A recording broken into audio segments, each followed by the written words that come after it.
Welcome back to Death by Dragons. My name is Steve, and we have a special tournament report from the Shroud of the Reaper Wisdom of Death tournament. Now, first of all, before I start, I want to say I have wholesale 100% copied Visibly Riley for this tournament report. Visibly Riley is awesome. If you don't know who he is, then I'm rather confused because I think he's got more subscribers than I have. But he is the most consistent battle reporter on YouTube by a long mile. Week in, week out, he puts a battle report up. And I highly recommend you go and check him out. But he uses this tool to draw on things like this. See? And I have copied him for this. Normally I do videos, obviously, but this is going to be a series of photos because it was done at a tournament, and I cannot take videos at a tournament. Right, so this was down in the south of London. It's a small tournament, but it's really cool. And it was run by two guys, one of whom's name you will probably recognize if you follow my battle reports. So I was really excited to meet up with Grant Alexander, Mr. Rules himself, who always spots my rules mistakes. So I'm really right. Look, it's us. Ah, really happy days. So it was really cool to meet him. Him and Mark Cunningham ran the event. They ran it really well. It was really fun.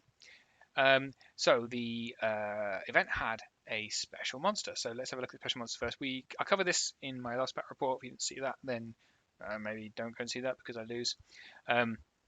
So this is the Reaper that we had. So everyone got to take it. You could take any model you like. This one, he is speed 7, melee 4, defense 5, attacks 3. He's got another 15. Okay, he's a 50 by 50 monster, crush 4, all the rules. Right, so nimble, pathfinder, strider, ensnare, stealthy, iron resolve 1, life leech 3, and he's got absorb life, which is basically a drain life, but it only heals him, and that's got a 6-inch range. Loner, which means that he cannot be inspired. Feared, which means that anyone within 6 inches of him also cannot be inspired. And Death Size, which means that each of his 3 attacks has blast d6. So wildly overpowered, but pretty fun to play with, especially if you happen to be playing people like Basileans. So let's have a look at the list that I took to this tournament. So my list was called Shroud of the Squeaker. See what I've done there? Yeah, rats. Okay, so it's pretty similar to the list in the last battle report. I just tweaked it a little bit. So 2 regiments of Tunnel Slaves, 1 Horde of Shock Troops with Brewer's Sharpness, Horde of Blight, and I swapped out Brewer's Strength for Hammer of Measure Force, which worked okay. I would say I didn't really come up against a lot of high defense armies, so you know, there or thereabouts. A Horde of Brutes who I switched. I think I previously had someone else, but I gave him Brew of Courage, which is great because I then forgot that for the first 2 games. But hey, never mind. 2 weapon teams, which is the maximum you can take at 1600 points. Warlock, who had Bane Chant 3, Blood Boil, which I also forgot for the first 2 games, an Inspiring Talisman, a Night Terror with the Orcish Skullpole, and a Demon Spawn with Fly. So that's my pretty elite, but it's okay. It works all right. You've got a little bit of chaff. You've got some nice speedy elements, and it's got a demon. You know, what more could you want? So without further ado, on to game 1, which was my Ratkin versus the Herd, operated by Jan, who was the most fun to play against. So let's have a look at Jan's list. This is Jan's 1600 points of Herd. So she has a troop of tribal hunters with bows, a horde of guardian brutes with the Orcish Skullpole, a regiment of centaur longmane, so those are the hitty centaurs, and a regiment of centaur bray hunters, who are the shooty centaurs. They've got 2 beast packs, a horde of stampede with brewer's sharpness, a brutox, who is the herd giant, a centaur chief with a bow, and a shaman with heal 5 and shroud of the saint. All right, so that was what I was facing, and our first game was kill. So this is the table that we had. So this, I can't remember, they gave all the table special names, but I can't remember what the name of this table was. But as you can see, it's a pretty interesting layout, especially if you're facing the herd. So just very briefly, over here, we have a height 2 hill and another height 2 hill over here. I'm doing full Visibly Riley now. Total credit to him for showing me how to do this. But he didn't show me, I just copied him. That's a height 4 hill, forest. That's a height 4 forest. And we went with this one being a height 0 hindering terrain. This one is a height flat lake. And then you have 1, 2, 3, 4, 5 height 1 obstacles. which would be pretty cool, right?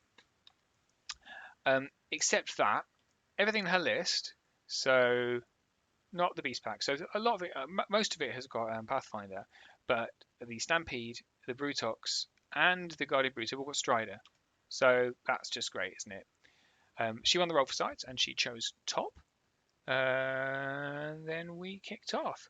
So this is how she deployed. So on the left, these are her long mains. So these guys are the long mains over here, the Hitty Centaurs. And then over here we have 1, 2 Beast Packs in a line. That's the Shaman with heal, and that is the Brutox, the giant. So this is me facing her, so her right to left.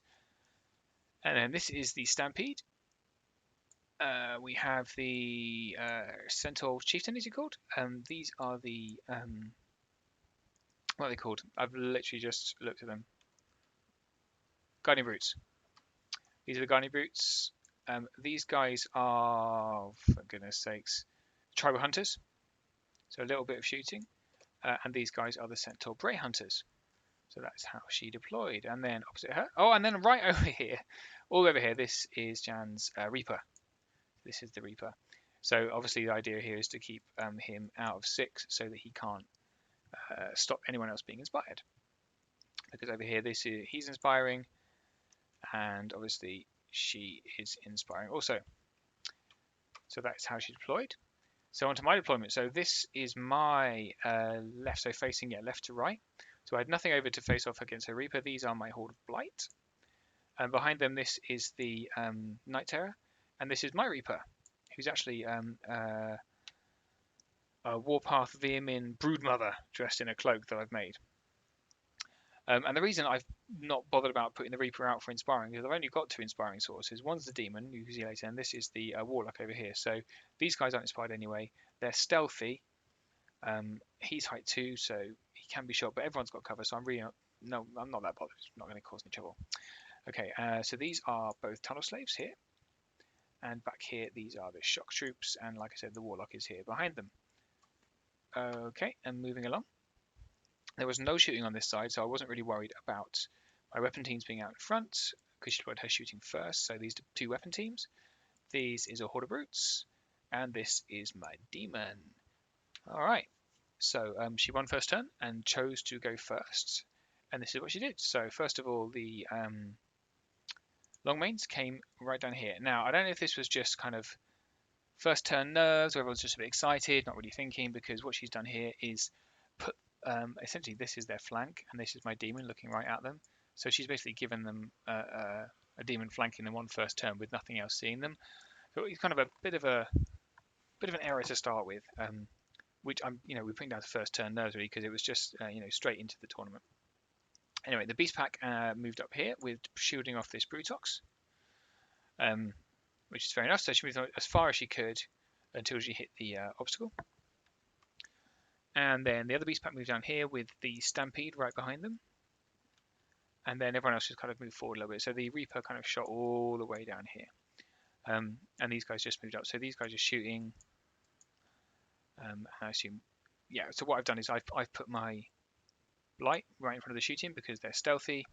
They're not on cover at the minute, but stealthy is enough, I think, to see them off certainly for the first turn. And we'll deal with the fact that there's a Stampede about to kind of trundle into the front of me pretty shortly. Okay, so everything shot into my... Well, what's that for? Oh, that's showing the Shaman. The Shaman came up behind. So live bit of action there. So yeah, everything shot into my Blight and did 5 points of damage, which is fine by me. Quite a lot of damage actually, considering they're stealthy, but we can deal with that. Alright, so my turn. So we move the Blight up into this lake, so they are definitely in cover, and they are out of 14 from the Reaper. And you see I've just moved my Reaper just to face off a little bit, so we've got a Reaper, some Reaper on Reaper action.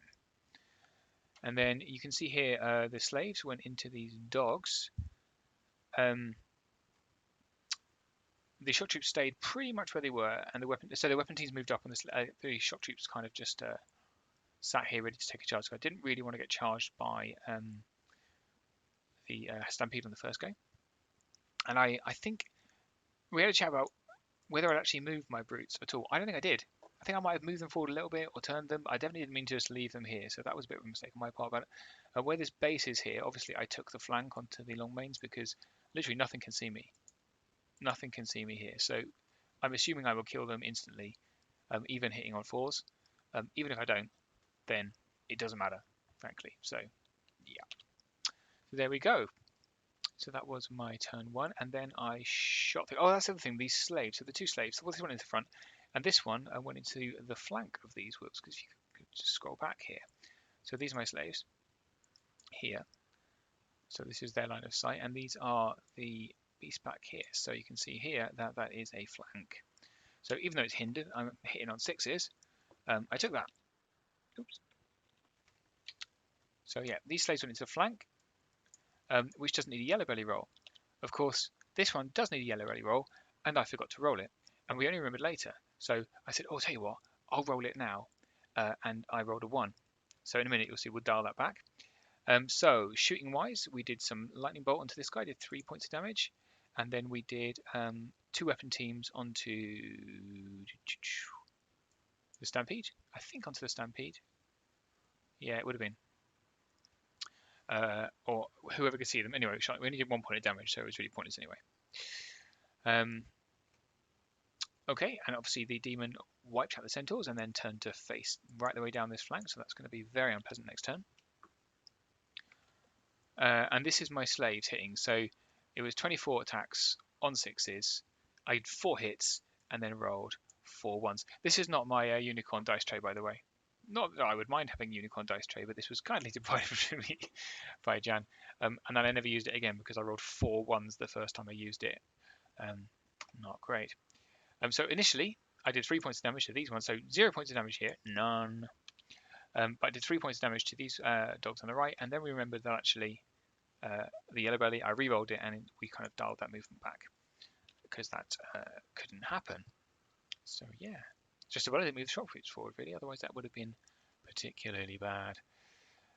Okay, so on to turn 2. So a multi-charge here. So all 3 of these units. So, oh, maybe I wasn't out of charge range then. Maybe I just didn't care because they're ensnaring and they're in cover. That is right. So Reaper in, Grey Hunters in, and whatever he's called, the Centaur Chieftain, into the Blight. I'm not sure I've gone up from 5 to 6 wounds, but there you go. And that happens. These dogs went into these slaves, and then what are they called? Stampede. So this is the killer unit in this herd list, this Stampede. It's a Stampede with sharpness, and she chose to flank my slaves with it, which I think was a bit odd. But, well, not flank, it's a rear attack, isn't it? So basically she saw a rear and thought, I'm going to take that rear attack. That's absolutely fine, as long as she kills them. Which she probably will. Let's face it, it's a Stampede. And then turns to face, because obviously I've got a shock troop right here. So let's see how that goes. And oh yeah, and then over here she multi-charged these dogs and the Brutox right into my brutes, which I didn't think of, but that's my fault. So yeah, so 6 points of damage from all of these guys onto my Blight, and they are fine. 1 point of damage from the dogs onto my slave regiment, and it is also fine. And she utterly, obviously, obliterated this slave unit. I think we just went straight to double ones because why wouldn't you? And then, of course, she was thinking about the fact that over here, there's a demon. There's a demon pointing like this. So what she doesn't want to do is to turn these guys and have them flanked by a demon. So instead of that, she left them where they are, like this. And that's a problem, because next turn I will be able to shuffle these slaves this way, and then by turning my shock troop unit, so let's say turning like yay, I'll be able to slide right down the side of this unit and impact here, which means I get a flank on her Stampede. So that's my plan. And then the Brutox and the dogs go into 7 points of damage onto my uninspired brutes and kills them in a single go, which is not good. So yeah, they are completely wiped out, which is unexpected. So next turn, I take the flank. So this is my shock troops flanking into her stampede, which is excellent. So this these guys have moved here, and these guys have gone in here. She turned like this. So they're both. So this Brutox is facing this way, and the dogs are also facing this way. Reason being because there was a demon here, right? So what she doesn't want is, so it is a flank onto the Brutox, so I can't charge the Brutox at all. So it is a flank on him. I could charge the dogs. I didn't want to do that. So I moved the demon down here out of line of sight so I could just lightning bolt. Because I'm not worried about the stampede anymore. Everything over here is too far away. And this combat should hopefully resolve quite soon. So the Blight went into, I've got a triple attack that came with me, don't forget. The Centaur Chief, these Bray Hunters, and the Reaper. Okay, so I'm going to go into the Centaur Chief first because the Blight will very likely kill him, and then I can overrun and then attack the Centaur Bray Hunters as well. Overrun basically 0 inches. And then I took my Night Terror into the Reaper just to hold him off for a turn, and moved my Reaper up here to what's called to do his drain life attacks. So just to add to that, and then I moved. Right, so in order to get this shock troop charge, I had to get both of my weapon teams out of there. So this one had to come all the way down here, this one over here. But basically, they can both see the Brutox, so they're going to shoot him. And what was that for? Who double one what? That's interesting. I can't remember. I think I double one the Reaper. Right. So my Night Terror went into the Reaper and double one it. He only did a couple of wounds. 2 wounds. Or actually 3, I think, because the Iron Resolve's down 1. But that was the first double one of the game, so worth taking a picture of. Oh, there, double one here. And damage here. Well done, me. My pictures get less complete as this battle report goes on, by the way, because obviously things started to get a little bit more tense. So we did 1 point of damage from the lightning bolt to these guys, but didn't manage to wipe them off. And I think that is 2, possibly 2 damage from the both weapon teams onto the Brutox, which is rubbish, but there you go. We obviously killed the Centaur Chief, who was here, and then we overran onto the Bray Hunters, did 5 points of damage, but they're okay. So we all backed off. Oh, there you go, it's 5 points of damage. Wow, check me out. What a bad boy. And obviously we completely destroyed the Stampede. Even, I mean, they've got sharpness, my shock troops, but even on hitting on 4s, that's 50 attacks with elite and vicious and crushing 1 onto defense 4. So, yeah, bad times. And then we turn to face the Brutox, because he's who I'm most worried about. I'm out of line of sight of these dogs, who can do what they like to the slaves because they just don't care. We did see whether she could, because with the way I rotated it, whether it's possible for them to then rotate and attack this weapon team here. But unfortunately, there's not quite enough of a gap here for them to get through. So their only really option is to go into the slaves. On to turn 3. I think this is the only time, I think, in the whole tournament, I actually managed to take a photo of the turn dice. So, yeah, enjoy that. Oh, some nice close-ups. Look at that. So this is the Brutox charging my shock troops, as he probably should, because it's the Strider, and that's what he can do. And here's the dogs charging into my slaves. So, yeah, a nice little action shot for you there. And over here we have the Longmanes and the Reaper going into my Blight on a multi-charge, which is very sensible. So 10 points of damage done by the Brutox and these dogs onto my shock troops, but no waver or rout, which is great for me, because I'm not sure that this is 6 inches. So they may have been uninspired, which was unwise, so that's lucky. And then we had a bounce, so that's, yeah, so the dogs bounce, whoa! And then, sorry. I think these dogs bounced off the slaves, which is hilarious considering their defense too, but there you go. And then both the Longmanes and the Reaper. So the Reaper is really swingy, right? Because he's 3 attacks, blast d6, but he hits on 4s. And in this case, these guys are ensnaring, so he's hitting on 5s. Yeah, so from both those units, only 3 more points of damage onto the Blight. And again, Janice unfortunately failed to roll the nerve to kill them, so they're a -21. So not good. because that means that you're going to get a demon in the rear. So I think she had hoped she was going to kill the shock troops in a single go, which means she could turn around. What this means is if my demon was over here, he could then rear charge the Brutox. The tunnel slaves go in the front. What happens over here? So the slaves go back into these dogs, the blight go back into the longmane, into the Bray Hunters, and both my Reaper and my Knights here flank charge the Reaper. So let's see how well that went. Yeah, not great for anyone. Oh, that's the other thing. So I've got my... how do we do this? Oh, right, yeah. So the other weapon team has... So my weapon teams were, say, here and here-ish. So this one came over here to shoot at these dogs. This one came up here to shoot at the shaman, right? So both dogs and the Brutox were wiped out, allowing us to turn around to face off against the other forces that were left. The shaman took 3 points of damage, but she's fine. And both the Bray Hunters and the Reaper died. So not looking good for the herd. So only one thing to do really, which is to send both remaining units into my shock troops, which seems sensible. And as you can see, what's that? I've gone from 10 to 17, so 7 points of damage, but only a waver. I'd like you to this point to admire my beautifully crafted waver token. You're welcome. So that is not the result that I wanted. Just really couldn't roll the nerve roll she needed to make this successful. So you can imagine what's going to happen now. That looks bad. I do think that looks bad. So a demon went into the Guardian Brutes, and these slaves flank charged them. My Reaper and my Knight Terror went into the Shaman, and these guys got shot here and here. Whatever they're called. Tribal Hunters. So yeah, and that's how that ended up.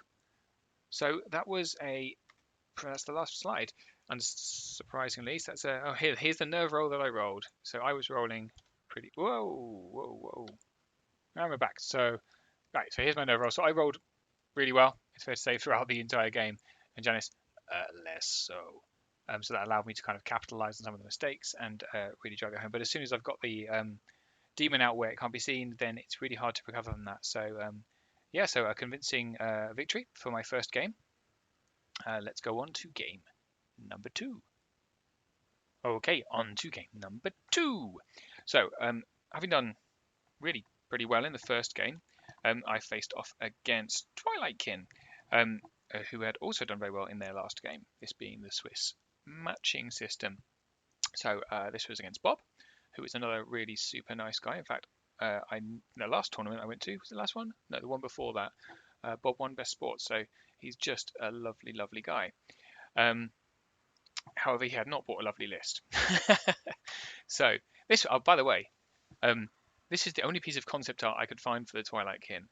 This was from the original supplement that came out with the Basileans in it, and this was the concept art for the Dark Knights, which I thought was pretty cool. The Mantic Dark Knights. It's a shame they're out of production. You can kind of see where they'd drawn from the elves and kind of made them just a bit spikier. So these were the original cav. Anyway, moving on. This was Bob's list. So he had a regiment of crossbowmen for a little bit of range threat, a regiment of Dark Knights, a troop of Heralds of Woe. If you don't see very much, they're kind of like the Silver Breeze. They're very mobile, shooting, nimble dudes on horses. A horde of Dark-Scythe chariots with the Wine of Elvenkind, so that is a very unpleasant mobile shooting platform. 2 dragons, one of which had the Brew of Haste, and one of which had the Boots of Levitation. And then a High Priestess of the Abyss, who had Lightning Bolt 5, Mounted, and the Inspiring Talisman. So pretty elite, but quite punchy. So I should imagine the plan with this list is to just try and shoot you to hell, and anytime you come near them, punch you in the face. So yeah, that was the Twilight Kin. So we were playing Rays. So this is the battlefield. Now you may recognise this battlefield. I think that middle hill's got shifted a bit, but this is actually from the Epic Dwarf map pack, and it is the infamous cock map. We have 2 height 2 hills in the middle. These guys, height 2. We have 2 height double forest. Do love a double forest. So these are height 4 forests. We have a height 0 field, a height 1 obstacle here, and this is a height flat water feature, and then we have 2 height 4 buildings like so. And I think, yep, so Bob won sides and he chose this side at the top. So let's take a look at the raise token. So we're playing raise. Raise is the scenario where you have tokens in your opponent's half, 3 of them, that you have to land on, and if you out-unit strength your opponent from turn 2 onwards, you can raise them and claim 1 victory point. And then there is an additional objective in the middle, which is treated like a normal objective. So at the end of the game, you can claim that objective for the additional kind of deciding points. So you can see the 3 yellow tokens. So this is this one, and this one are mine to claim. And these are Bob's down here. And then there's the middle one. All right. So that was the scenario. Let's take a look at deployment. So from left to right, Bob's deployment. So these are the Heralds of Woe here, peeping up behind a tower, and he's popped his dragon behind a tower, so he can't be shot on turn 1. This is the dragon with the boots, the Brew of Haste. So this is the 22-inch charged dragon. Not nice. These are the Nimble Chariots sitting behind a hill, which is a good plan. Supported by the Dark Knights, which are here. And then further across the battlefield, we have the Reaper. This is Bob's Reaper, actually won Best Reaper. Have a closer look at that in a minute. This is his priestess. These are the crossbowmen, and this is the dragon with the boots of levitation. So I think, if I'm being frank, I think Bob has spread out a bit too far. He's got quite an elite force, and I've got a lot of troops. So that kind of gave me the chance to deploy in such a way where I could kind of pick off bits of his army. So my deployment, this is the right-hand side. So sorry about the blurry photo. I have got my demon and brutes next to each other. And then I've just kind of clustered everything else into one unit, because my plan is to basically punch things and then move across and punch other things. Yeah, pretty simple. So these are the Blight. Behind them is my Demon Spawn, Night Terror. I've got the 2 regiments of slaves. Now he has got a lot of shooting, so I put all of my kind of fragile stuff behind forests so that he couldn't shoot them off in turn 1.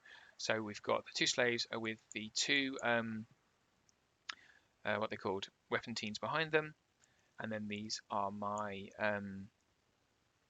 shock troops. And I think somewhere in here, yeah, so here between the 2 weapon teams is my warlock. He's my only inspiring source for this kind of force. So from here he can inspire these guys, these guys, these guys, but not the Night Terror, who hopefully won't get shot off. And then all the way out on the left, I put my Reaper. So the idea here is that I don't want, so this is more than 6, I don't want these guys to be uninspired because there is shooting to face. Okay, that was my deployment, and I think I won first turn. Or no, I didn't, did I? I think Bob won first turn, but gave it to me, because obviously he wants to try and hop things onto this center objective at the end of the game. So what I did in my first turn was shoot the demon spawn forward 20 in turn, so that neither his dragon nor his heralds can see me, and he can't charge his chariots at me because I'm out of line of sight. You can see the little marker there. He does have nimble chariots though, and these guys are also nimble, so both of them can turn and shoot me in turn 1, as can the dragon. So it's a risk, but it's a calculated risk because I think he could probably take it, and he's inspired, so he's a 16-18. I could probably take 1 round of shooting. The brutes just moved up to here to sit on their token because I don't want them to claim it. He's got a lot of fast stuff, so theoretically he could just kind of chuck his dragon down here, but I'm a horde and he is just a monster. Okay, then everything else just kind of trundled forward a bit. So the Blight trundled forward to sit on this token for as much of the game as possible, with the Night Terror behind them. And the idea here is that I want my Night Terror to be able to jump in here as quickly as possible and neutralize his shooting. I just kind of throw the Night Terror away for a chance of no shooting, and then I can hopefully get some stuff into them. The slaves here moved up into the woods with the weapon teams and the Warlock behind them. The Warlock just to kind of get a line of sight onto this dragon, basically, because I want to start lightning bolting with the shock troops in support. And then I move my Reaper up onto this other token here. The other his third token is underneath these slaves here.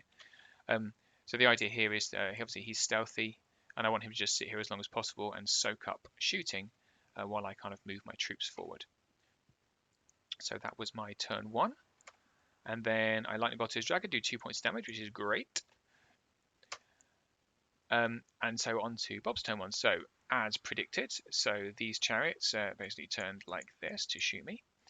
And the dragon moved down here, heralds moved here to do the same. So they're going to try and focus as much fire as possible onto my demon. And then the knights are here ready to kind of shoot me. So my plan now, if I can survive this round of shooting, which I should, is these knights are unfortunately quite unsupported. If I was doing, I'd probably have moved them up a bit here, a bit closer, because then if I charge them, which I'm gonna, at least the chariots can then counter charge. As it is, if I charge in here with my demon, nothing can see me because I think this is longer than 22. These guys aren't really that much of a worry. And I can also move the brutes up to support if needed, although I'm probably going to leave them here to protect the token. This is his Reaper, who has moved up like that. Nagash, if you know what that is, but I don't because I didn't replay a lot of Warhammer, so there you go. So yeah, and then these guys just kind of sat there. So this was, he's just going to basically sit here and shoot me with stuff because she's got lightning bolts, they've got some shots. The dragon, so I'd have probably used it a little bit more. Don't forget, he's got boots of levitation, so he can move and shoot. But in this case, he chose to kind of leave him here and use his lightning bolt, which is okay, but not what I would have done. But there you go. So all of that shooting, so all of these three, then shot at my Reaper and did 6 points of damage, which is quite a lot, considering he's stealthy. So that was slightly worrying. Although she managed the nerve roll, and you can see her Trident's got a bit then. Oh. She managed the nerve roll, so I resolved that to 5. Okay, so on to my turn 2. So again, we just trundle everything forwards. So the slaves here and here move forwards. There you go. You can see the raise token there. So and my shock troops moved up as well. So there is not a lot here in melee that can really threaten shock troops, I think, apart from perhaps the dragon if he gets a flank.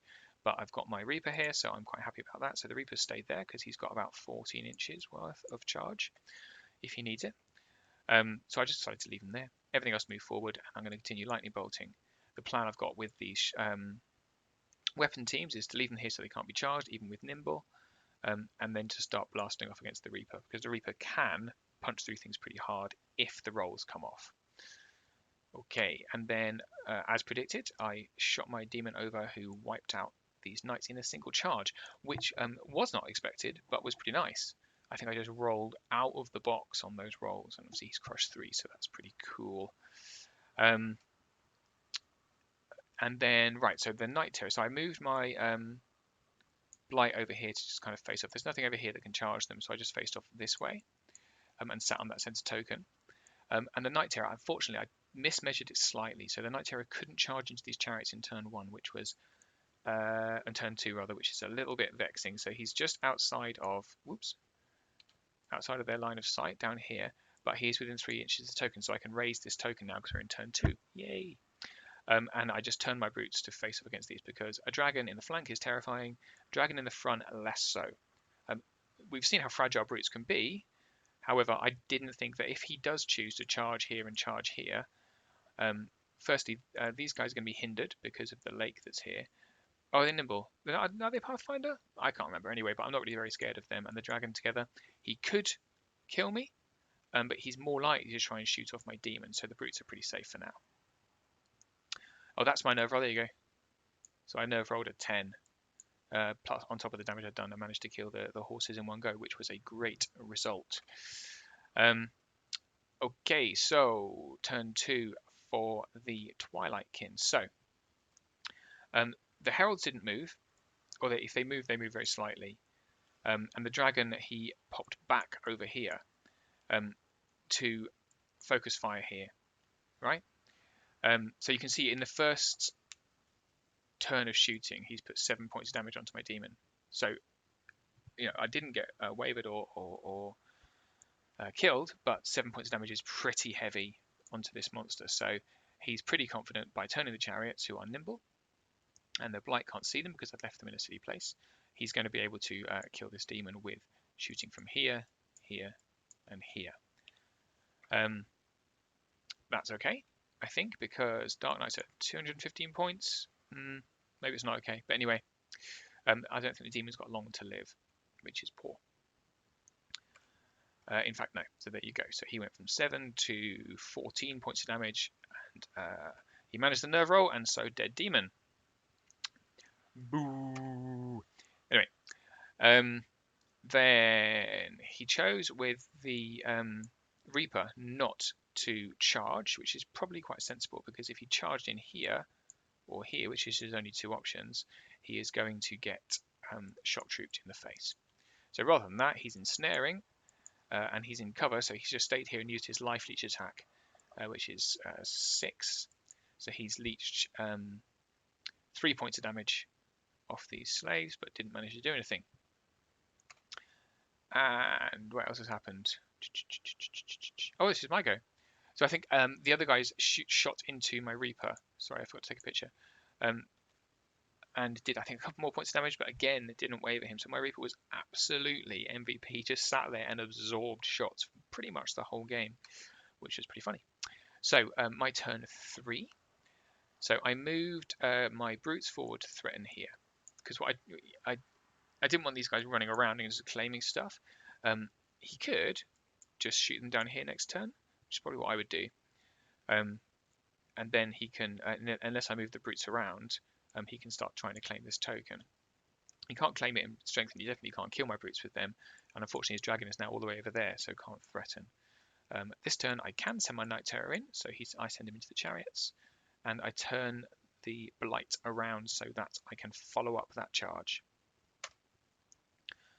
There you go. So that's how I positioned the Blight. And then I sent a unit of slaves with the 2 weapon teams behind them. Oh, that's right. I didn't charge. Right, so I didn't charge them. I just moved them up to within an inch. I didn't want to run the risk of a yellow belly, and frankly, hitting on 7s is just not going to happen. So I moved them up with the weapon teams behind, because this monster is height 4, so I can do breath attacks into the Reaper. And you see, I managed 3 points of damage, but no damage. No, sorry, no wave. Oh, he doesn't wave. He's unwaverable. He's a dash 15. So actually, I needed a double 6 to kill him, and I didn't manage that. However, what I do have now is 2 unit strength compared to 1 unit strength, so I can raise this token, which I do. So that is 2 tokens already raised. So the other slaves turned like so and moved upwards with the warlock behind them.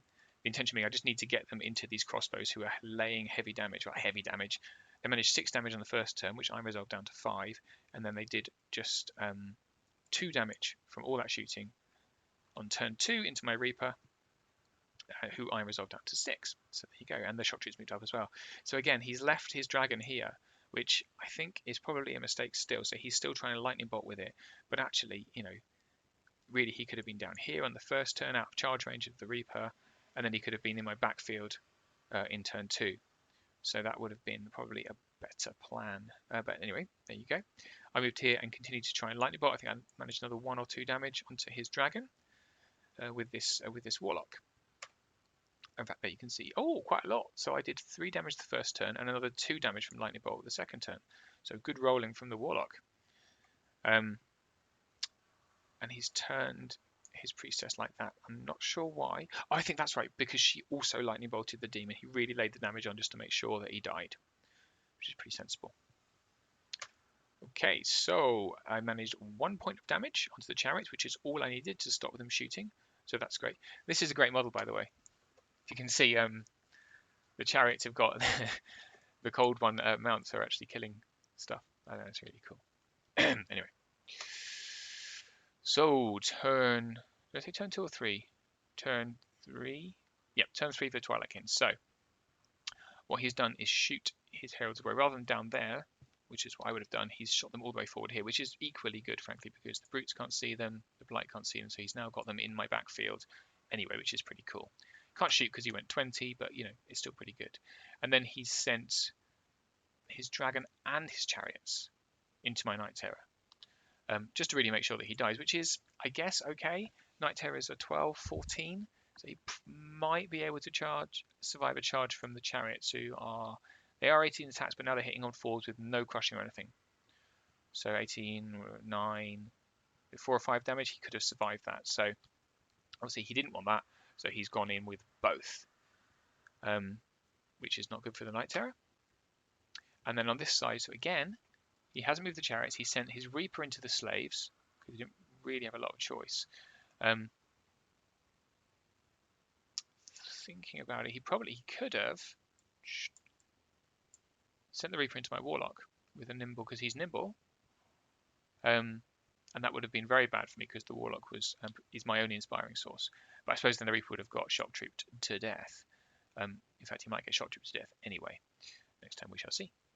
And everything else carried on shooting. So I think, yep, they shot on my Reaper again, who is just a legend. Only 1 point of damage from all of that shooting. Stealthy is good. Stealthy is good. So that's turn 3 for the Twilight Kin. On to, there you go, right. Right, and he obviously killed my slaves completely with the Reaper, who actually managed to hit. So that is fine by me, because now the Reaper is facing off against quite a lot of not very nice stuff. And he killed my Night Terror. So 8 wounds. So it's probably quite sensible to send the Dragon in, because while that's a reasonable amount of wounds, he did need both of them to do it. So yeah. And then he reformed like this. So the Dragon moved back a bit, and the chariots just stayed there. So at least my Blight can't charge the Dragon, which is good positioning. So turn 4, I want to say. Is it already turn 4? Yeah. Turn 4 for the rats. So the brutes turned like this, because I want to threaten here. Not really going to threaten them very much, because they're just going to bugger off next turn like that. It's fine. And then the Blight went into the chariots, which is okay. This is where I kind of... Hammer of Measured Force is cool, but Strength is better, because a lot of the armies I faced are Defense 4 anyway, so it makes no difference. But, you know, I might get them, we shall see.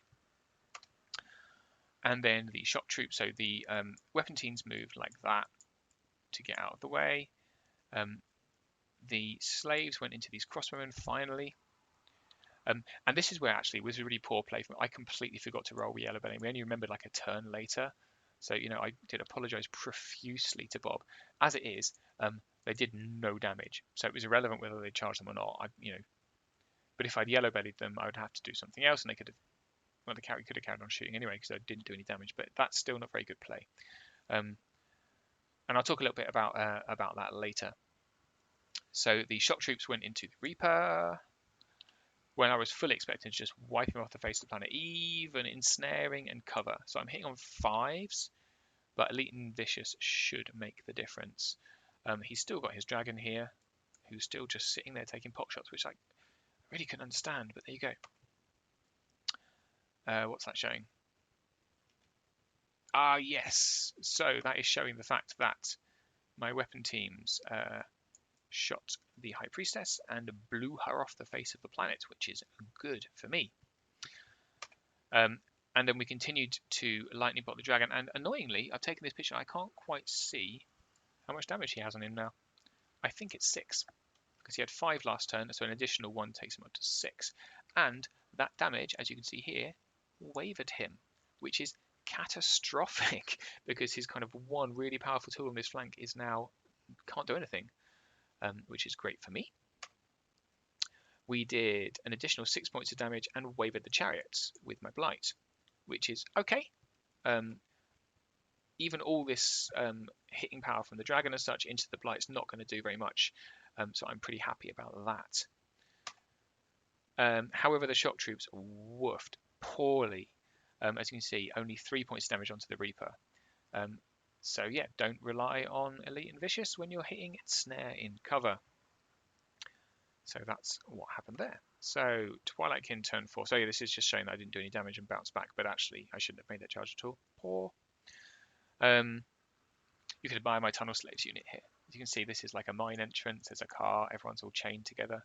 So you can't quite see her, but each of these models is chained by the foot. There's a little naiad trying to run away.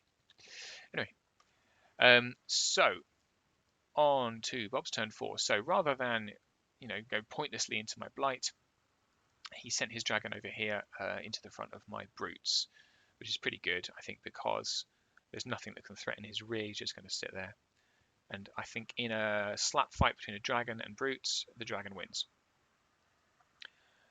These guys are converted Warpath Nightmares, by the way.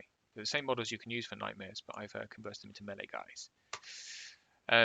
Yep, so the blurry photo, sorry. The crossbowman, we had a chat about whether he should just shoot me, because I didn't do any damage. He can shoot. But I think I'm in cover because I'm sitting in here, so it would be on 5s anyway, so they hit on 5s. And it's a counter charge. So anyway, he meleeed me, so yeah. And the Reaper had a choice of going into a weapon team, which is fine, except that then he would have got... Well, it would have been the same, really. So maybe... I think he's just trying to stack some damage onto the shock troops while he can. But the weapon teams are quite lethal, so there you go. And he did no damage. So that's him attacking, and that's him doing no damage. So this is the problem with when you're hitting on 4s. You've got 3 attacks on 4s. Sounds great, except if you miss them, you do no damage. So, and that's the 1 damage that his crossbows managed to do onto my slave. So that is also not very good. So really, his dice are letting him down at the end of this game. So there you go.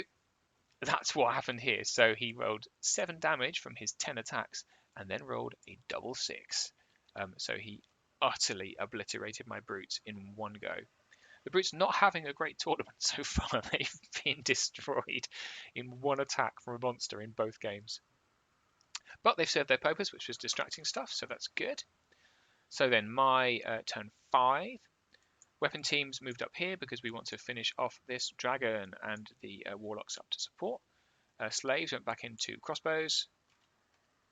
Shock troops went back into the Reaper. Still ensnaring, but not hindering, so now we're hitting on 4s, which is a lot better.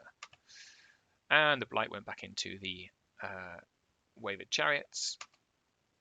And that is the Reaper being blown off the planet by the shock troops, doing their job finally. And that is the chariots being blown off the map by the Blight.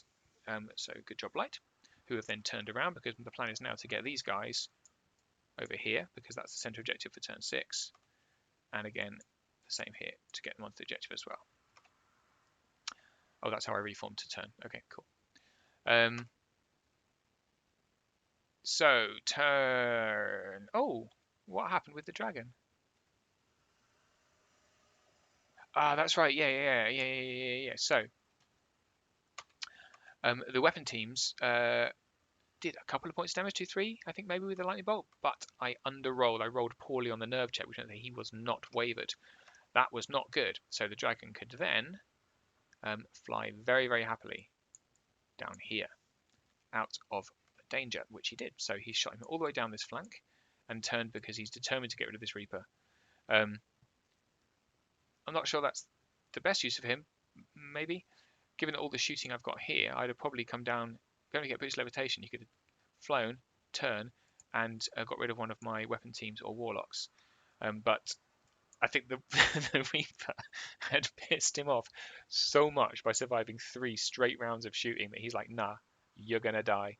And Herald's of Woe shot down here to get out of danger to add to that. And this dragon, who had finished off the brutes, turned...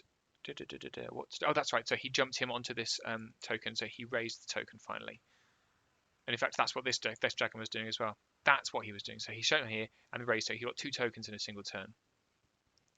And then the Heralds of Woe also came down, and so he got 3 tokens in a single turn. So we are now even, despite the fact that quite a lot of his army is gone. However, I've got 2 hordes ready to go into the middle, and he's only got, well, he's got 1, 2, 3. He could equal 1 horde, but that's going to be really tough. So yeah, that's him raising the token. So that's the crossbows going back into my slaves, and I think they fluff it again. That's right. So from this point, because obviously he's jumped onto the token and turned around, he lightning bolts anything he can reach, which is the Blight. But 2.7, 2 points damage into stealthy is pretty good with a 5 lightning bolt. And he does an additional 4 points damage onto my slaves and wavers them, which is okay because I'm not really bothered anymore.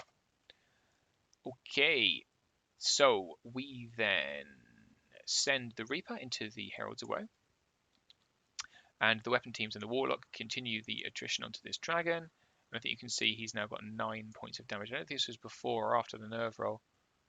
Yeah. This is turn 6, so this is before the nerve roll, but with 9 points of damage. Also, that's 11 points of damage. Yeah, he dies. Over here, the slaves just kind of stand there, which is fine. And I'm not sure. I think the Reaper kills the Heralds of Woe. I think. I can't remember. They don't feature in the game, so I think I must have done. And I just kind of move these guys. So I move these guys down here and then turn to face the dragon, just in case. And these guys move down here and turn to face the other dragon. So now I have 6 unit strength and pretty wrapped up at turn 6. So yeah, the dragon realizes there's not a lot he can do. And that dragon is gone. So because he realizes he can't win, he's like that, right, I'm definitely going to kill your Reaper then. So the dragon moves up and to lightning bolt. Let's draw a lightning bolt. However, he does not kill him because this is Bob's nerve dice. That's a double 1.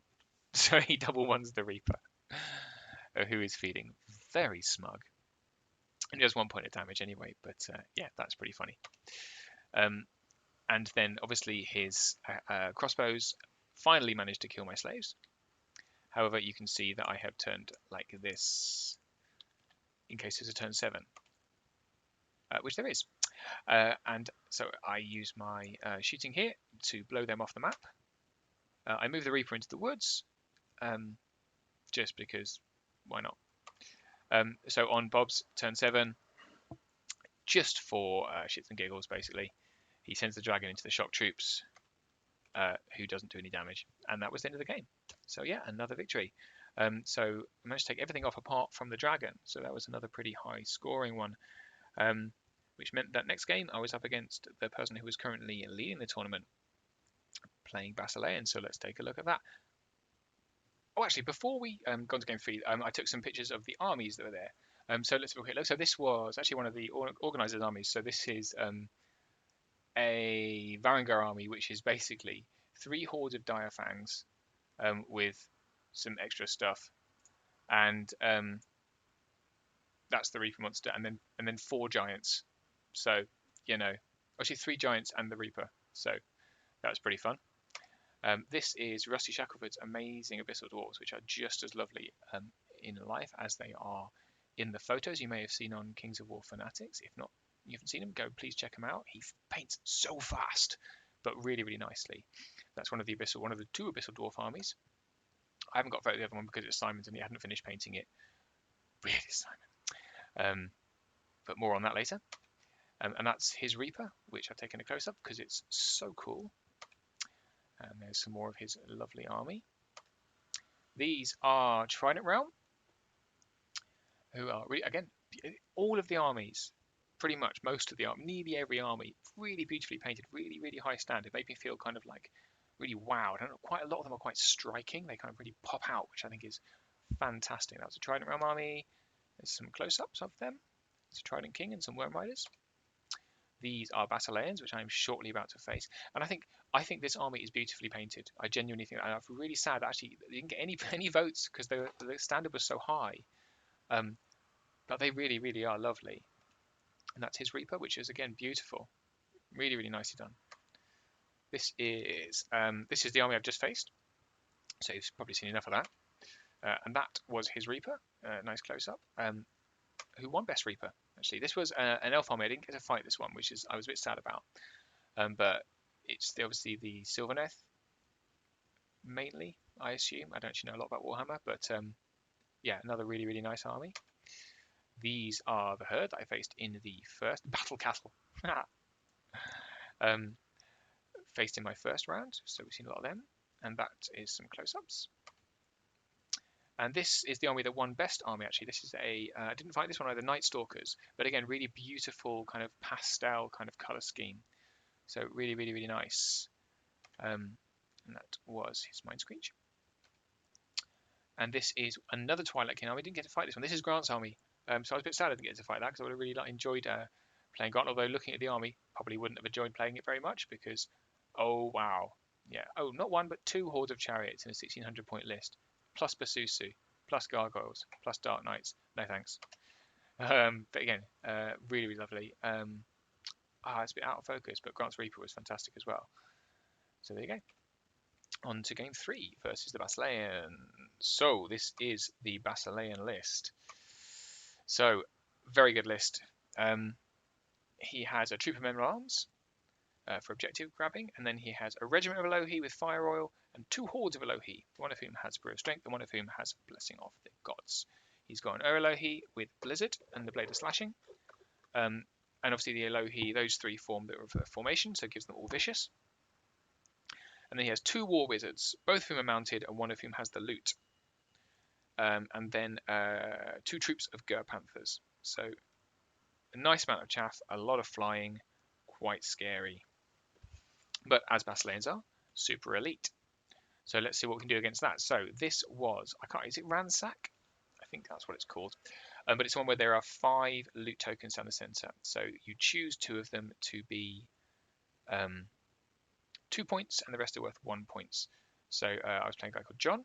So John run the roll for sides and chose this one to be his 2 point token. So I put mine next to him because I want to keep all of my forces together. So let's take a look at, let's do the battlefield. So we have 2 height 2 heals here. We have, this is a water feature. So this is height flat. This is a wood, the only wood on the board. So that's a height 4 wood. And then we have an obstacle here, that's height 1, and 3 obstacles here that are also height 1. This is a building, which is height 4. And then we have 2 height 0 pieces of terrain. Okay, so that's the battlefield. And I think, yeah, because he won sides, so John chose top. And let's look at his deployment. So he put his men of arms all the way over here in the corner. So this battlefield it's a nice map, but it makes it quite hard to see things sometimes. So that's his men of arms on the left here. So his plan obviously here is just to kind of keep them out of danger and just to grab tokens with them. And then he's put his regiment of Elohi, a troop of Gur Panthers, and these are his. So that's a wizard, Elohi, and wizard. And you see, John is a very experienced player, and everything he does is really clean. So you can always see what's going on. So this here is, he's got the battle card, so you can see what's what. So this is the one who's got the loot. And then he's got his Gur Panther, other Gur Panthers in this terrain here. These are his, I can't read what that says. I think it's Brew of Strength. These are the Brew of Strength Elohi here. And then that's his Reaper, and these are his other Elohi, the ones with Elite. So I like his deployment, but not for reasons you might think. I like it because it's really spread out. And that allows me, so he's like really spread out all the way across the battlefield. So he's trying to go for all of the objectives, whereas I'm just trying to go for the 2 that have got 2 points, because if I can get them, I win. So I basically castled in the corner where I'd forced the objective. So I've got my Blight here. So I want to push them forward and grab the 2 point objective. I've put my 2 weapon teams behind the woods. And then I have got, in the way I've deployed the whole tournament, I've got 2 slaves with the shock troops behind them. And then I've got my brutes with the Knight Terror behind them. So I've put everything that I can on this side. I want to try and get the Knight Terror into an Elohi if I can to slow them down. And everything else, I just want to sit there. I don't want to give him the choice of jumping behind me with all of his flying. I just want to sit and castle in this corner and try to either pick him off or force charges. And then I'm going to use my Reaper and my Demon, who are over here, to distract the rest of his army. Because if you look at, this is the stuff I'm scared about. Elohi, Elohi, Reaper. And he's put them on this side. That's fine, because all these other little bits over here, individually, I'm not that worried about. So I want to try and distract them with the Demon and the Reaper. That's my plan. Let's go. So I won turn 1 and chose to take it. And so I moved my Demon up like this. And you can see the line of sight marker here from the Elohi. So you can't see me with the Elohi. And the plan here is I just want to take out men-at-arms. I just want them gone. So I'm going to try and lightning bolt them in the first round and charge them in the second round. And the Reaper moved up here, so he's in charge range of various things, but he is ensnaring in terrain. So I'm not very worried about him in turn 1. And everything else just kind of trundled forward. So the Blight I didn't do very well with because I had to kind of angle them to get them out of the woods, but really I don't know why I did that. I should have just moved them straight flat like this so that they could see a lot more. There you go. And everything else moved forward. So these guys are in the woods, these guys are on an obstacle, and everything else is as you see. Not a very exciting turn 1. We lightning bolted from the Warlock and did a single point of damage onto these Elohi. Oh, I think I did 2 points of damage and the Iron resolved 1. And then, right, so turn 1 for the Basilean. So this was interesting. So he moved the men-at-arms forward, and then everything else he kind of just circled round the demon. So this is exactly what I wanted him to do. Very happy about this. Because basically all of this stuff, which individually is rubbish, but together is quite powerful, is now facing my demon. So these guys moved forward down like this and turned because they've got Pathfinder. These guys, he moved here, and then he's got his both wizards across here. Now, he moved them too far to shoot in the first turn, which I'm glad about, but he has got an Elohi with Blizzard and his other Elohi regiment here. So basically what he wants to do is, if I do charge these men-at-arms... Oh, I forgot to... I failed the roll on the lightning bolt, so no damage done on the men-at-arms, which was disappointing. So basically, if I do carry out my plan now to charge the men-at-arms here, what I'm going to get is Elohi, Elohi, and as much other stuff as he could fit in. That's probably all he could fit in. He might get a unit of Go Panthers in as well, but it still wouldn't go very well for my demon. So that is okay, because I have noticed that the demon could just fly here and be out of everyone's line of sight, and therefore all of his troops are facing the wrong way. So that seems like a good idea to me. And then he's moved his, so there's a lot of measuring going on. I would say that his play was so clean. You can see his template, right? This is really cool. So these are his templates, each of which has got a magnet in the middle, and this is a handle with a magnet in the middle. So he can put the handle onto each template each turn and do some really careful movement, which he did, which was really cool. So everything else moved forward. These guys stayed behind the hill, which I was quite pleased about because it means that their line of sight is now like this. And these guys moved a little bit more aggressively forward because there was nothing else to threaten them. And that's his Reaper. So turn 2 I did as planned. Demon moved over here, and I moved my Night Terror up here, which kind of, my plan originally was to send him into Elohi regiments, but he was behind the hill, and these guys behind the hill, and they're height 2, so I couldn't see them. So I moved them up here, which I think was a mistake. Basically, I think I was trying to use the Night Terror to maybe pick off some of this chaff, if I could. And what it means is that I've not got anything to stop them flying. I've not got anything nimble and quick anymore on this side. But I moved my slaves forward, so the brutes moved like this. So they're not on the hill, so these guys cannot see them, right? So they can only see slaves here.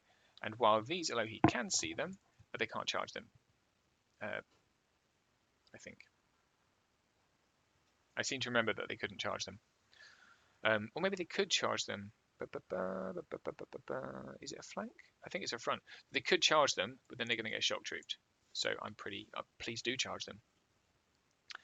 And then I turned my wall like this because I wanted to shoot here to get rid of some Go Panthers.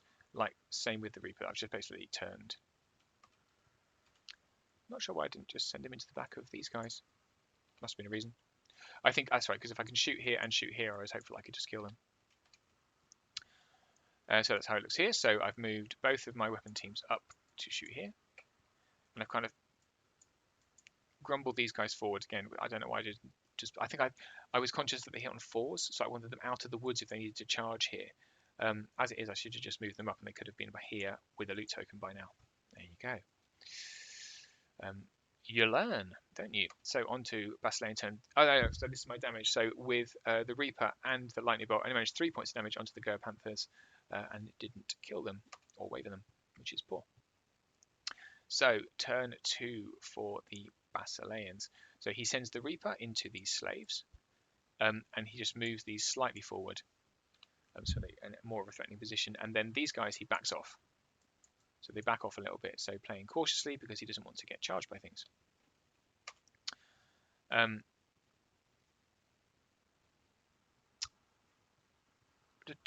Right, so okay, so apologies. This was quite an intense game, so my photos are a little bit more sparse in this particular game. So I'll just kind of try and paint a picture with words. So having not killed these men-at-arms, he moves them forward to grab this loot taker, but they're just a millimeter too short, so he can't grab it this turn. And these Go Panthers, he moves up, turns 180, and yep, so they've got 3 turns, 3 points of damage, and then everything else kind of moves into a more threatening position here. So his plan here is to come up and shoot me, but he only manages 1 point of damage onto the demon from Blizzard, and I think have the War Wizards got Fireball? I'm not actually sure. You know what? I'm going to do some live army check-in. Let's have a quick look at Basileans. What's the Basilea? What does a War Wizard come with as standard? We're learning together.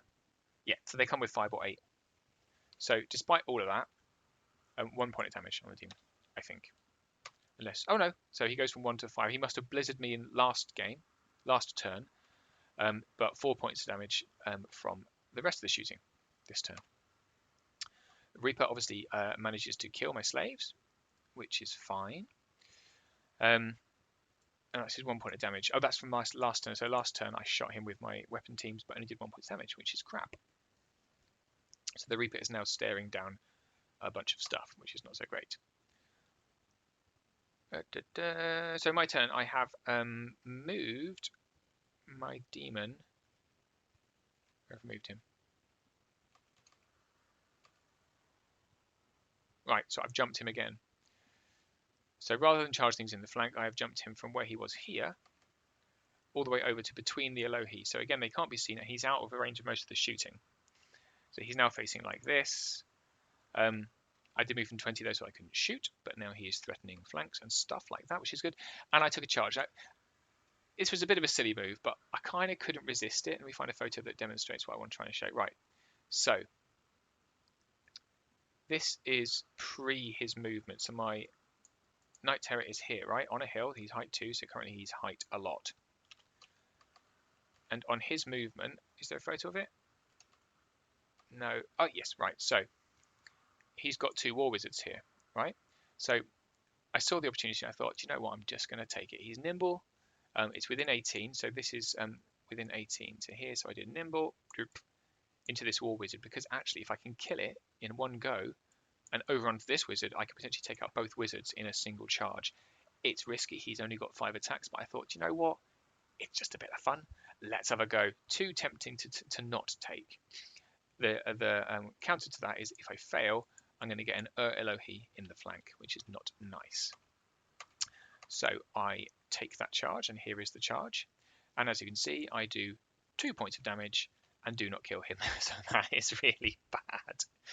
That was a really silly move, but you know, I couldn't resist it. It was just a fun thing to do. But he failed, so boo to that.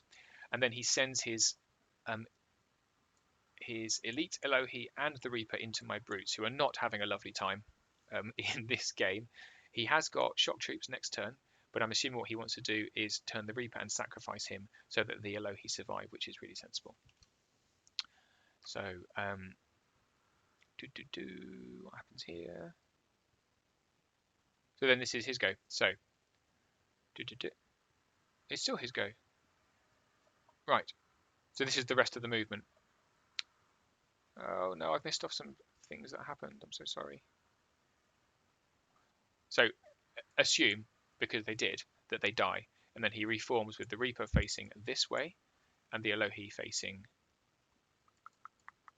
this. So kind of like this, right? So they turn 90. So the shock troops can't go into them, and there is and the blight are over here somewhere. So over here he brings these Elohi down here and the other wizard down here. Oh, I think I might have wavered his wizard. I did waver him. So the wizard kind of backs off over there. So I wavered him, but didn't kill him. The Elohi, however, takes the charge into my Night Terror, which is very sensible. So what he's done, he's moved his other Elohi regiment down here. So that's my Knight. No, what's it called? The Reaper can't see him, so that's the line of sight. You can see the template. However, he does move these men-at-arms forward to pick up the token, I can now charge the men-at-arms with my Reaper, which I'm going to do. And the other Go Panthers move down here, so they're now threatening the flank of the shock troops. So there's the Alohi into my Night Terror, who, spoiler warning, kills him. There you go. Ooh. Anyway, so yeah, my turn. So I think we're on turn 3 now. Yeah, oh, there's a nice turn counter. So I send the Reaper into the men-at-arms, thinking, right, you're dead now, men-at-arms, with your loot token, and I roll 3 1s. So I bounce off them, which is hideous, because now I've got so much stuff just looking at my back. So that was particularly unlucky. Right, and so in my turn, so you can see how he's reformed. Apology. So he reformed the Alohi facing this way, because I cannot get my shock troops into his flank, which is very sensible. I'm not sure why I didn't charge the slaves into them. That's a bit of a silly mistake, isn't it? Could I charge them? No. So the slaves, right, you can see, are facing this way. Okay, so that's... I wonder why I did that. Anyway, I think that's just the way they were facing, but that seems pretty silly. But there you go. So I couldn't see the Alohi horde, so I've just had to turn them like so. This base here with the 5 dice on it is actually this demon. So he's here, so I've gone into the flank of the Reaper and the front of the Reaper. Having a hindered charge into the front of the Reaper, hitting on 5s, I'm not going to kill him. I've learned from experience. However, a flank from a demon almost certainly will. And then the weapon teams have moved here to shoot at the Alohi. And the Blight are irritatingly far out. So I've really messed up with that. I managed to pick up the loot counter, so they're speed 5 now. But they really should be much further forward by this point, because I kind of pissed around with the movement too badly. And he's got his other Alohi horde here ready to hammer in, so that's not great. So we do kill the Reaper, which is great, and we reform like this. However, again, I've made a bit of a mistake. So I reform my shock troops like this, right? So the Reaper is here, can only turn 90. Yeah, because he was right flat here, facing that way when he attacks. So he can only turn 90. So I reform facing this way and then bounce. Oh, I bounce once I've turned the shock troops. The shock troops turn like this, right, to face off against the Alohi. So these guys can't see them. These guys can. But I kind of forgot about these. I think because the model was here, I kind of thought, oh, it's fine.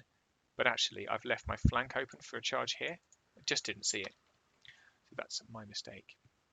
And I have finally moved the Blight forward, as you can see. So what happens here is one Alohi horde goes into the demon. The Go Panthers go into the flank of my shock troops, and the other horde go into these slaves, which is fine. And I'm kind of hoping that next turn, my shooting can take care of a horde of Alohi. Let's find out. He's moved his other Go Panthers up here, as you can see. Do I have any photos of that? Right. So yeah, this is everything. This is where my Reaper was. So he took an Alohi into the flank and a regiment of Alohi into the rear and blew him up. Bad times, because now he's got a nice token carrying troop just kind of wandering around, and he's got some flying to come and fly in turn. This is turn 4, so into the next 2 turns. I was really happy about how it was going on that flank, and then the Reaper fluffed that attack. It's just really poor times. Okay, what's happened here? Seriously. Right. I kill things. That's what happens. I had forgotten this has happened. So he killed my demon and killed the slaves, right? And I didn't take photos because it was getting quite intense. And the clocks, I was not playing cleanly, I have to say. I forgot to tap the clock at one point, so he played this whole turn on my clock. So by this point, my clock had about 6 minutes left. You know, he was very, very nice about it. And actually, the guy playing John, super, super nice guy, very clean player, excellent. So he's like, we'll give you an extra 5 minutes, it's fine. But it was still quite tense, and I forgot to take pictures. So shock troops went into these guys, and the shooting went into these guys, right? And killed them, which is fab. So these guys went over here and shot at them and killed them. Okay. And I've no idea what happened to the troop of panthers over there. I must have shot them with something else. Anyway, so at this point, there's a 2-point loot token here that I can't get to.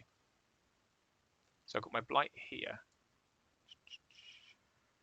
Is that what happened? Right, so this was a mistake that I made. So by being so slow with the blight over here, right? When these Elohi came in here, they picked up the loot token because at this point my slaves had it. So the slaves picked it up here.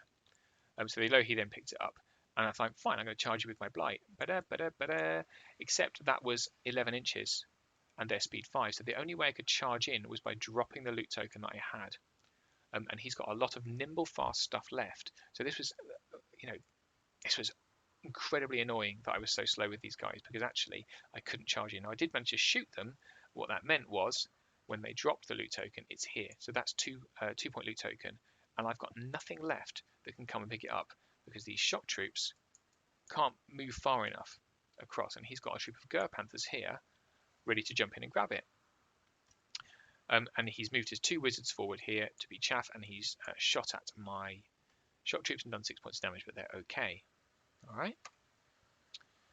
So, and then everything else has moved up behind. So the regiment's moved up here, ready to support. Here's another loot token that's not yet picked up.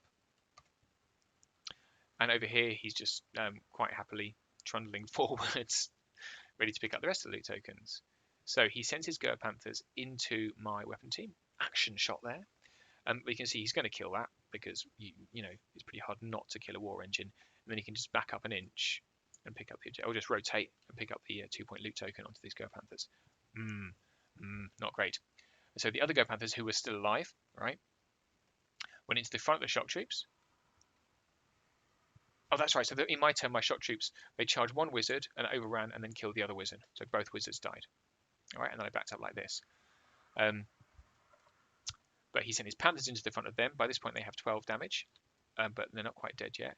The Elohi moves up here onto this token, and he brings his other regiment of Elohi up here and turns. Right, so my blight are now still trundling forward, still can't bloody do anything. But these Gur Panthers who have picked up the token have now backed off. So he's happily sacrificing these Elohi because if I charge them, this is turn 6 now. If I charge them, I can't get to this unit here. That's right. So he's charged these Gur Panthers into 1 war engine here, and then he's charged the other war engine with these and killed it as well. So at this point, I've got 2. He's got 2, 3, 4, and he's just moving the men at arms forward to pick up the other loot token as well. So at my turn 6, things are not looking good. So I kill these, and then I turn. What do I do with these guys?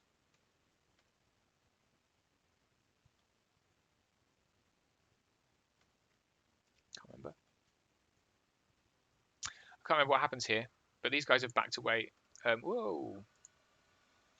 So these guys have backed away with their loot tokens, so I can't reach them.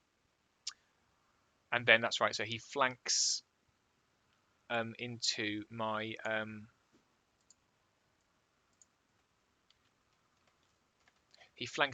shock troops with 1, and he fronts into my shock troops with the Elohi, and he kills them.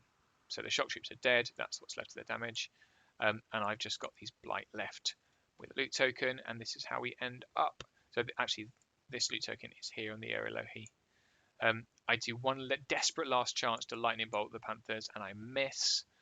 And yeah, so it ends up a 1, 2, 3, 5, 2 victory to John. Which is, that's okay. My attrition was all right, but yeah, I was outplayed completely. And he is very, very, very clean, a very good player, and taught me a lot about how to do that kind of clean move, which I really enjoyed. But I was pleased with how it went at the beginning because all of his troops were over here and I was keeping them occupied. I just didn't quite. I think misplaying the Night Terror was a bit silly because I could have used him to knock out some of the Elohi a little bit quicker, or at least to defly them, if you see what I mean. and keeping the blight out of the battle for as long as I did really let me down. So yeah, that was the end of game 3. So on to game 4. Okay, game 4 was against the Trident realm. So at this point, everyone's shattered. We're really tired because that's what happens, right? If you play 4 games in a day, it's quite tiring. But and everyone had a couple of drinks, apart from me, at lunch because I was driving. But everyone was in quite good spirits still. So Trident realm. This was the army. So this was Rob's army. He had a regiment of heart piercers with brew of keen-eyedness, which means they're shooting on 3s. A troop of river guard with a staying stone, which means they just go to an 11-12 nerve. So they're kind of shooting and they fly 6. 2 hordes of giggers. One had Mace of Crushing, one had Orcish Skull Pole, and that's the King Crabs formation, which means they get elite and they move 5. A horde of Worm Riders with Blessing of the Gods. 1 Leviathan's Bane, which you don't see very much. Nice to see. It's a War Engine with D3 plus 1 piercing 4. Hits on 5s. A Naiad Envoy with heal, Blizzard 2, and Shroud of the Saint, giving him heal 6. A Trident King, and Hidden Ones, who are the special Fool regiment, who get Thunderous 1 and a bit more nerve, I think. So yeah, Rob said that this is the army basically. This is what he had painted. It's not quite the kind of list he would like to take, but it's what he had painted, and he didn't want to take something that was like proxy. So that was his army. I think it's okay. I think giggers are good. I think it tries to do probably too many things at once. The War Engine is just, I mean, it's nice to see, but it's not very good. There's no Siren. There's no Ector. You know, the kind of standards you would expect to see. There are really good elements. The Trident King is great. Worm Riders are great, and giggers are great. But there's some bits that I would change, but then I'm not a Trident Realm General. So, we were playing... I can't, is it, what's it called? Can't remember. It is the one which you've got 1 3-point objective in the middle. Well, let's just turn on the old pen there. Okay, so we have 1 3-point objective in the middle. And then we have 2 2-point objectives, which is this one, and 2 1-point objectives. So everyone places their objectives in turns, and that's how we did it. So, whoa, the battlefield is, we have over here, this is a height 1 obstacle next to a piece of height 0 hindering terrain. We've got 2 forests, which are height 4. We've got 3 hills, a snow-themed board, which are height 2. They look nice. They are horrible to play on. As you can see, models just fall off constantly. We have a height flat lake and a height 4, height 4. So 2 height 4 buildings here, 1 skull and 1 building. All right. So that was the battlefield. Let's take a look at the deployment. So from left, so this is next to this thing here, right? Next to this obstacle. He's got his 2 hordes of giggers with the river guard behind them, and that is the Naiad Envoy.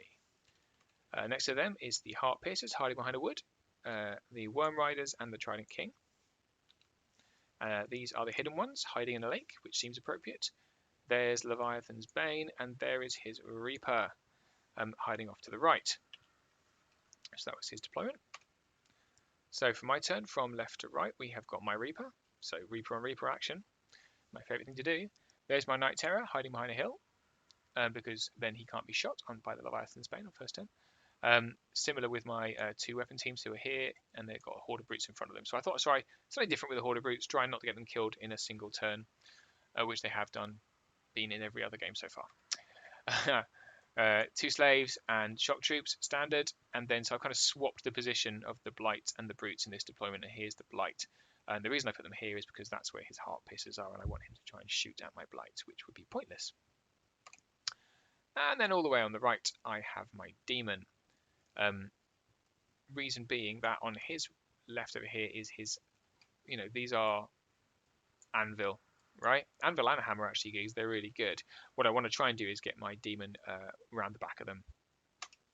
So let's see how that works. So turn 1, do I win? I think he wins and asks me to go first because it's an objective scenario and he wants to jump on the objective in the last game. So I just play super aggressively and I shove everything forwards. So everything has gone forwards. I think my Night Terror is out of shot range of the Leviathan's Bane, I think. So I push everything as far forward as I can, apart from the brutes who I put up onto a hill. Oh, that's right. I think I just move these guys 6, because I don't want to be charged by worm riders, but I actually mismeasure that, so this is within charge range. Everything else just moves forward because I'm not worried. This is out of 10. So I'm only really worried about these guys. They're not going to charge Blight through a woods because that would be dumb. And I'm very happy for them to charge these guys. That's what I want them to do, because then they can get shock troops in the face. And then the demon over here, I fly forward and turn. So forward 10 and turn because I want to try and lightning bolt off the what's called envoy. So I get 2 damage on the envoy. That's what these tokens are. 2 damage on the envoy, but don't manage anything. I've realised that my warlock can't see the envoy because she's height 1 and hiding behind gigas, and I'm height 1. So through this gap, I lightning bolt gigas and manage 1 point of damage, which is pretty good. So I roll a 5 on the one that I get through. So there you go. There's the damage. And what happens over here? Oh, this is the movement on the right. So hidden ones just kind of move forward a little bit. He elects not to move his Reaper. The reason being, I just don't know what to do with it. Right? And I'm like, what? He's like, I just don't know what to do with it, so I'm just going to leave him there. I was like, okay. I think we were really tired by this point. So this base here is the worm. You can see them over here. These are the worm riders. So this is here. So what he does, I mismeasured this, and the brutes were within charge range. So he said, all right, I'm going to charge you then. Can't resist that, so I'm going to do it. And then the Trident King stays here. And these guys trundle forward 5 because they're into terrain, and he wants to keep the block together. And these guys move up into the woods so they can start shooting me because they have got the brew of Keenitis. That is the shooting. So he shoots these guys and the Trident King into these slaves, does 12 damage and doesn't waver. I think he double ones it. Because what they've got brutes and shock troops. Show me a picture. Right, so here they are. They've got shock troops within 6, brutes within 6, so they are a 14-16. So if he doesn't double one it, it's like a 3 or something. So they're feeling fine. Oh, okay, so the Leviathan's Bane can see my Night Terror and shoots him for 3 damage. But he's okay. Phew. Apparently the Leviathan's Bane had missed the whole tournament. And this was like the first proper hit he had done, so I was very pleased. So, brutes, despite trying to keep them alive just one time, they die instantly to worm riders to the face. So we've had to keep using the base because these heals are terrible. And the worm rider models are metal. They're so heavy. They would have fallen off. So he turns them like this. He's like, fine, you can charge me. I don't mind. I think I'm going to survive. So I'm like, I will take that charge any day of the week. All right. So the Reaper can't see him. Night Terror might be able to see them. So on my go, I say, right, I'm going to charge my slaves into your Trident King, and I roll a 1 on the yellow belly. So they don't. They stay there. Fine. So this is my movement. So the shock troops go. You just have to trust me. They're here. Right. So I charge first before I move the weapon teams. That's why they're kind of not central. The weapon teams then move behind. Really misplayed my weapon teams here because they can't shoot anything. I've lost a turn of shooting there, which was dumb. So, oh, that's right. No. So these are the yellow-bellied slaves. I was going to send them into the heart piercers, but I won it, so I couldn't. And then my should-be-dead slaves went into the Trident King, which seems fine, but he's nimble, so it's not going to do a lot. This base is where my blight are because these hills are horrible. So they are. I was going to just charge in. I was going to send the demon and the blight into one of the gigas. That would have been more fun, but probably less sensible. So instead I just move them so they are out of 10, so they can't be charged, and I put the demon out here. Okay, so he's now staring down the flanks, ready to shoot things. And then on the right, I move my Reaper up, so he's actually here on the hill, but again, rubbish hill, so that's where he is. So he can be seen, he's within charge range, just for a bit of fun, and the Night Terror goes into the Leviathan's Bane. because fortunately I didn't die, and it's within 18, so bam. Let's get rid of that. And I kill it, which is good. So yeah, hooray. I do 1 point of damage from the slaves onto the king. Yay, but that's pointless. And I utterly obliterate the worm riders. So Rob said he had a newfound respect for shock troops, and I'm like, yeah, fair enough. 25 on 3s, elite and vicious. Your defense 4. Ouch. So then on Rob's turn, he sends his Reaper and the Trident King. So the Trident King goes into the flank of the Reaper, and the Reaper goes into the front. So that's not going to be very good for my Reaper. So I know that says turn 2, it's actually turn 3. The hidden ones go into the front of the should be dead slaves, and he sends right. So the Heart Piercer's turn and come this way. I'm not sure whose 6 damage that is. I think I must have lightning bolted the envoy again with my demon, but still failed to kill it. So the Heart Piercer's turn like this because they want to get rid of my Knight Terror, who is standing here looking threatening. So one horde of gigas takes the charge into these slaves. And these gigas turn like so, and the what are they called? River Guard fly here to basically offer some screening, so I can't flank these gigas here. However, if this charge doesn't go well, I can flank these gigas here, so we shall see. Don't forget, there is a lot of rallying going on here, so these guys are still at 14-16. And gigas have only got 12 attacks on their own. So yeah, the shooting obliterates my Knight Terror, who was here. So 8 damage, and he's gone. What's that to show? Who knows? However, shock of shocks, 5 damage done to my Reaper, and they bounce. So the Reaper's really swingy in the front, and the Trident King just doesn't manage to get the rolls because he's defense 5. So, but he should have done more than that. There you go. It happens. So this is not looking very healthy. However, the hidden ones do finish off the slaves who should have been dead. So yeah, my turn. What do I do? I really can't remember. Do I go in here or do I go in here? I think I go into the Reaper. So my Reaper goes back into his Reaper. Okay, I'll show you why in a bit. So the shock troops, having finished off the worm riders, then charge the hidden ones. Okay, so again, that is going to be ensnaring hindered, so hitting on 5s, which is not great, but hidden ones don't have brilliant nerves, so I'm kind of a little bit hopeful there. Oh yeah, so here's what happened. 7 damage from the gigas onto my slaves, and a waver. A waver is absolutely brilliant because obviously they bounce. So what I do is I back up the slaves, and I flank the gigas with my Blight, who took 1 point of damage from the River Guard shooting in the last turn. I send the demon into the front of the other gigas because I figure I might as well just hold them up for a bit with them while I kind of finish off over here. And then the weapon teams hop up onto this hill. You can just kind of, there you go. So having been useless the whole game so far, still says turn 2 by the way, I think we're on turn 4. So I hop up onto this hill along with the Warlock because we are going to try to blow this guy up because the Reaper has gone into the other Reaper. And they do. They knock him off the face of the planet. My Reaper has fallen over with shock. I don't think I managed to do very many damage onto his Reaper. So we do 7 wounds from the demon onto these gigas and waver them, which is a fantastic result. And we obliterate these gigas. So both giga hordes now in big trouble, and it's just these little River Guard here who are feeling a bit nervous. And an even better result, the shock troops actually roll incredibly well despite hitting on 5s, and the hidden ones are so hidden that they're invisible, as in dead.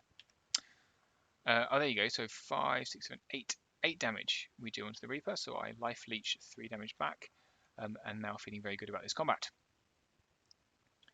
So this is how we look. So Rob's turn 4, I think it is, so he backs off the gigas. He moves the envoy over here and turns the whatever they're called, heart piercers around to just try and shoot off, or try and shoot as much as he can into the shock troops. At this point, he's looking a little bit fragile. and the Reaper goes back into my Reaper. What's that to show? I think that's the River Guard. Oh, just where the River Guard came. So they came down here and went like that. It kind of assumes that something's died. Never mind. So his Reaper, unfortunately, incredibly poorly. Is that right? Does no damage? I think he might have woofed the roll. So there's only 2 damage on my Reaper. He might have done 1 point of damage that I then Iron Resolve back. So my turn 5. The Blight take the flank on the Gigas and the Demon in the front, and the Shock Troops countercharge. Oh, so 5 points of damage from the Heart Pacers, which is pretty good, but not enough. So I charge into them, and then I turn my Warlock to try and Lightning Bolt them. So he's life leech 2 damage, but there you go. So, and then I think what happens here? I can't remember whether I use these to shoot or whether I use this. Oh, that's right. Yeah, I shoot. So I shoot at the whatever he's called, Reaper. I wonder if I tried to life leech with my Reaper, which would have been completely illegal. In any case, enough damage was done for him to die. And the Heart Pacers also die. And the Gigas die. So basically all that's left is the River Guard and the Envoy over here. So in his turn, he shoots at my... This is turn 5, right? So he shoots at my Warlock, does 2 points of damage, and then double ones it. That's a double one there, so that's not much fun. Well, for him. And then on my turn, what do I do? Can't remember. So the Demon goes into the Envoy, and I think we just turn to try and shoot them off some more. And everyone else is now racing to try and get on as many objectives as possible. So I've got 2 pointer there. My Reaper's moved over here to sit on this 2-point objective quite happily. The Shock Troops are just going to come down here to go on that 2-point objective. This is showing that I'm out of charge range from his River Guard. And the Blight are going to sit on a 1-point objective here. So I Lightning Bolt and do 3 points, an extra point of damage, putting it up to 3, and then roll a 6. And they are 11, 12, so they are fine. This is my turn 6, I think, possibly. And then, oh, look, an action movement shot. Ba-bam! The River Guard go into my Warlock and kill him. So well done, you. And then I charge. I think this must be turn 7 or 6. I can't remember. But I charge my Blight into the River Guard, so I'm now on this objective token. I move this is turn 6. So I move the Shock Troops down to this objective token for 2. The Reaper is still on that for 2. The Demon comes on this one for 1. And we kill them. So I end up with 3, 4, 5, 6, 7, 8 points to 0. So yeah, and another very strong victory, which was very pleasant for me, I suppose, but not for my opponent, maybe. It was actually, no, it was fine. It was a really good game, and Rob's, again, a super, super nice guy, just very, very nice. So when the results were tallied up, I had 3 wins and 1 loss, but 3 pretty big wins. I came in 3rd, which was very nice. And look, here's a trophy. Now, you're probably saying, hey, Steve, what? That says 2nd place. And you'll be right. There was a bit of a calculation error on the day, which meant that I got mistakenly given the 2nd place trophy, which made me feel really confused because there were 2 people who had won all their games and I'd only won 3. So actually I was there, but it's all good because the person that actually came 2nd that was announced as 3rd was Simon, who I played in my practice game, if you've watched that. So we can just do a swap because we live quite closely together, but we were driving back together and we were like both going, I really think that's not right. I really think that's not right. But he did super well. And the guy that came first was the Basilean player, John, who I played in my 3rd game, who beat me. So at least I felt good about that. So yeah, another really interesting time. I really enjoyed the tournament. Everyone there was super, super, super nice. It was a really friendly environment. The place was nice. It was well serviced. There was parking. The prize support was fantastic. it's just a really great time. So thanks to Grant and to Mark for organising it, and hopefully we'll see you at one soon. In the meantime, all that's left to say is thanks for watching, and we'll see you next time.